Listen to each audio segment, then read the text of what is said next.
Assalamualaikum sahabat, selamat datang di sekisah seputar kisah penuh hikmah. Di video kali ini kita akan mendengar kisah menggetarkan tentang seorang penjual air bernama Pak Ali yang dulunya dikenal sebagai orang jujur. Namun godaan harta membuatnya terjerumus ke dalam tipu daya yang membawa azab saat menjalankan ibadah umrah. Bagaimana perutnya membesar penuh air dan akhirnya bertaubat? Simak cerita lengkapnya hingga akhir. Semoga menjadi pelajaran berharga bagi kita semua. Jangan lupa tinggalkan sholawat di kolom komentar sebagai bentuk cinta kita kepada Nabi Muhammad SAW.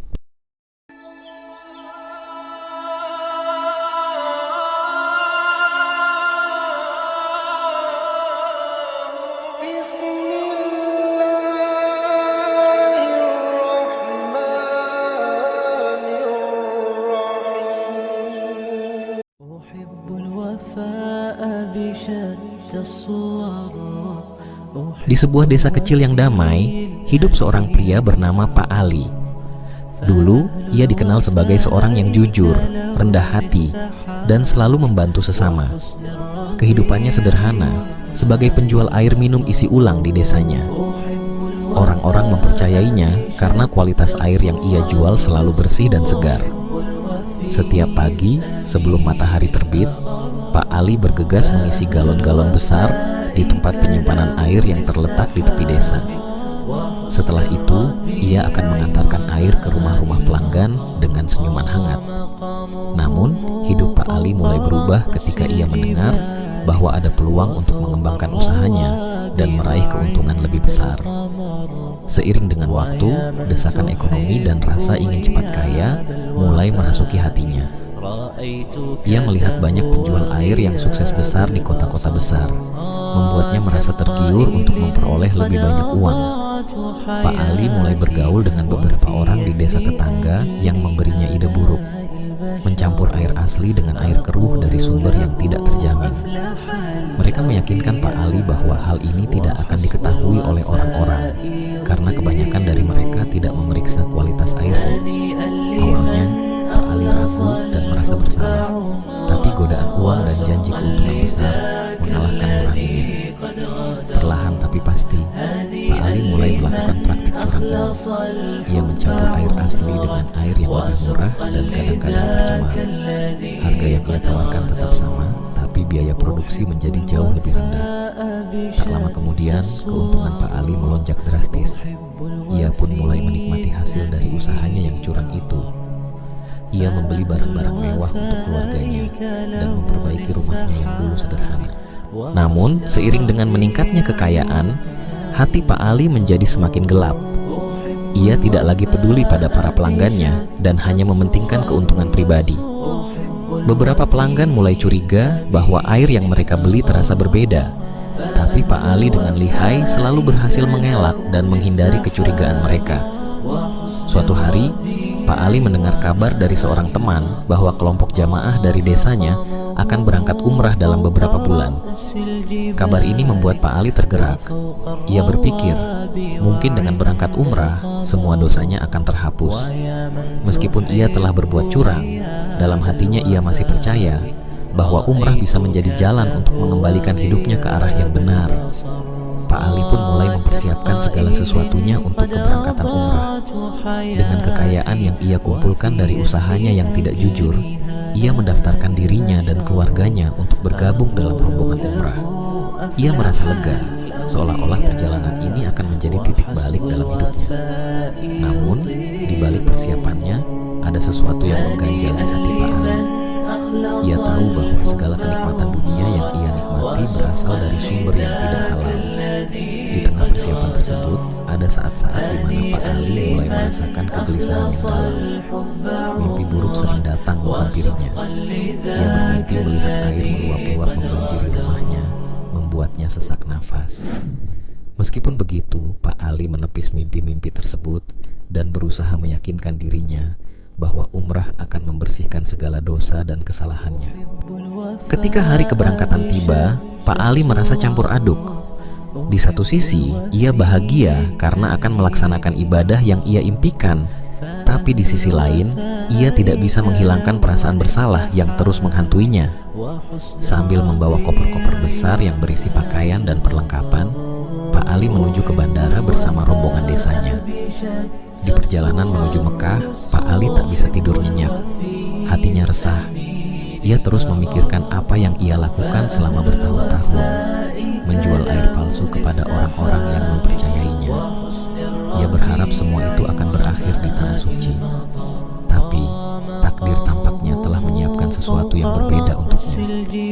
Setibanya di tanah suci, Pak Ali merasakan campuran perasaan takjub dan gentar.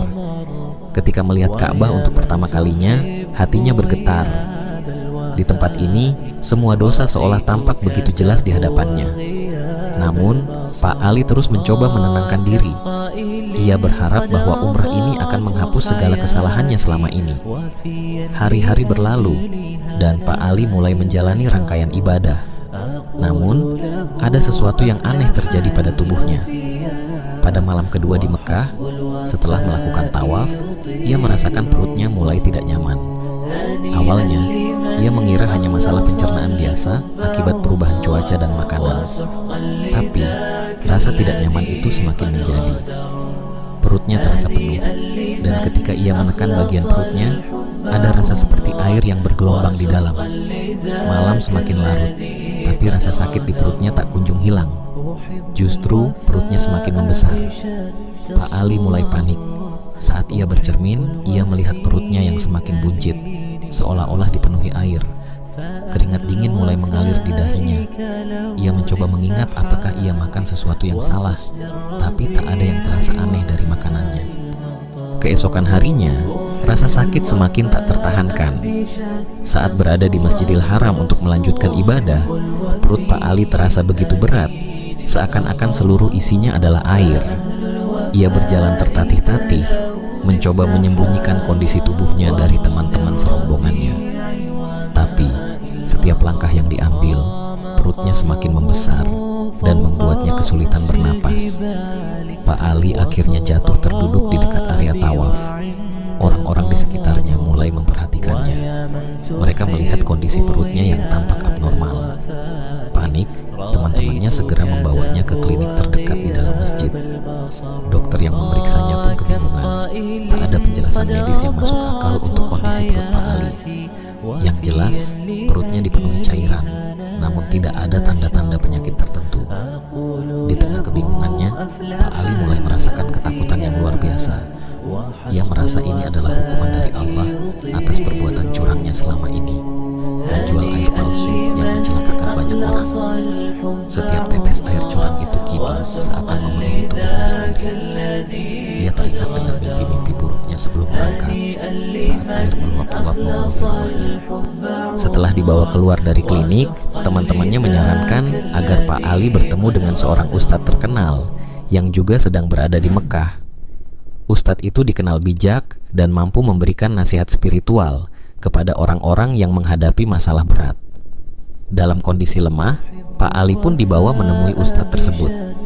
Dengan suara terbata-bata, Pak Ali menceritakan semua perbuatannya selama ini.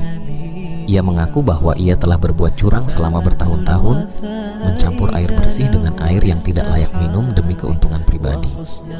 Ia merasa bahwa apa yang ia alami saat ini adalah azab dari Allah atas dosa-dosanya. Ustadz itu mendengarkan dengan penuh perhatian. Setelah Pak Ali selesai bercerita, Ustadz pun berkata dengan lembut, "Sesungguhnya Allah Maha Pengampun bagi siapa saja yang bertaubat dengan sungguh-sungguh. Namun, taubatmu harus tulus dan engkau harus memperbaiki semua kesalahanmu. Jika Allah memberimu kesempatan untuk hidup, gunakanlah kesempatan itu untuk mengembalikan hak-hak orang yang telah engkau rugikan." Kata-kata Ustadz itu menusuk hati Pak Ali. Ia tersadar bahwa selama ini ia terlalu mementingkan dunia dan melupakan tanggung jawabnya kepada sesama manusia.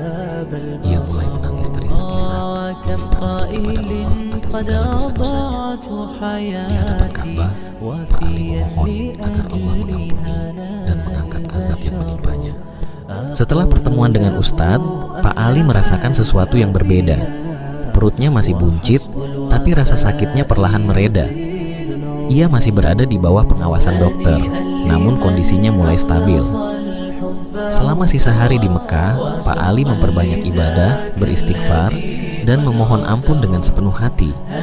Ia berjanji dalam hatinya bahwa jika Allah mengizinkannya pulang ke Indonesia, ia akan memperbaiki semua kesalahan yang telah ia perbuat. Beberapa hari kemudian, rombongan umrah Pak Ali bersiap untuk kembali ke Indonesia. Meskipun perutnya belum kembali normal sepenuhnya, Pak Ali merasa lebih ringan, baik secara fisik maupun batin. Saat kembali ke desanya, ia disambut oleh keluarga dan tetangganya.